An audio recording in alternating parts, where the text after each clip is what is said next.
Welcome back to Black News Tonight. We turn our focus now to the world of higher education, where a growing number of black educators working within predominantly white spaces are quitting their jobs due to heightened race-related stress. This troubling phenomenon is known as racial battle fatigue. And joining me now with more on this is Dr. Camika Royal. She specializes in urban education at Loyola, Maryland. Welcome to the show. Dr. Royal, what is racial battle fatigue? It's a weariness that we often experience when you are not only dealing with issues of racism on a constant basis, you're being barraged by issues of racism throughout the media and through other narratives. And then, recently we're also teaching about issues of race and racism. And it makes us weary. I can totally understand that. I know at the beginning of the segment I said the world of higher education, but we're talking about teachers from kindergarten all the way up. And it's really interesting to see that.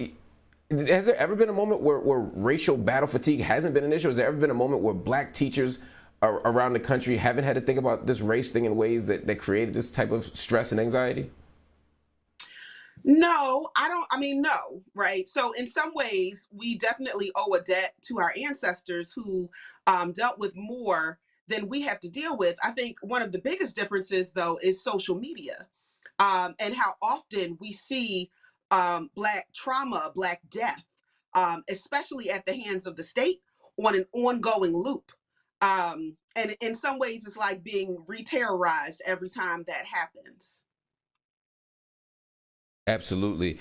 And institutions, for example, I'm going to look at kindergarten to 12th grade just right now, and I know you focus a lot in your research on teachers in that range.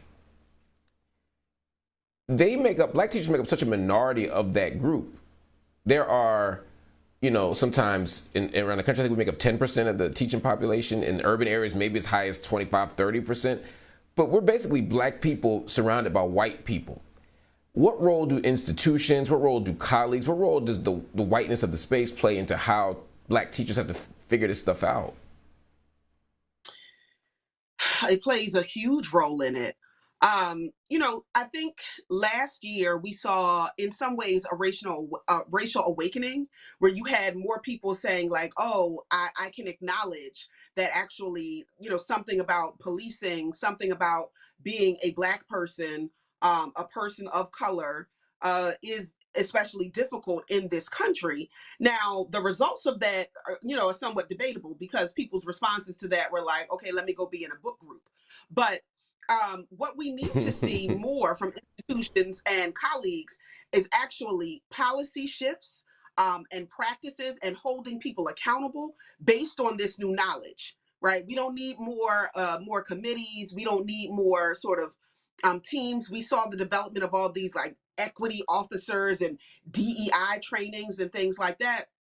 But if it doesn't result in real policy and practice change, then it's just performance. What does real policy and practice change look like? If I'm thinking about schools as places where black folk got it rough, from the way we're disciplined to the way we're undereducated to the way we're told we're not smart enough, not good enough, I think about all the ways that school does damage to black folk. Is this really a fixable problem? And if so, how?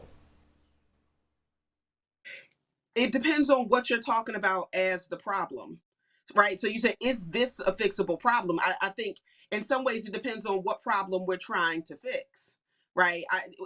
We have to isolate exactly what it is we're trying to solve for. Is policing a fixable problem? Well, that depends on who you ask, right? But I don't know that it's necessarily policing that's running educators out of the field. It's the excuses that get made for policing or the ways that our colleagues become deputized in some ways to monitor Black people as we move and navigate these spaces, whether we're talking about other educators or children or families for that matter.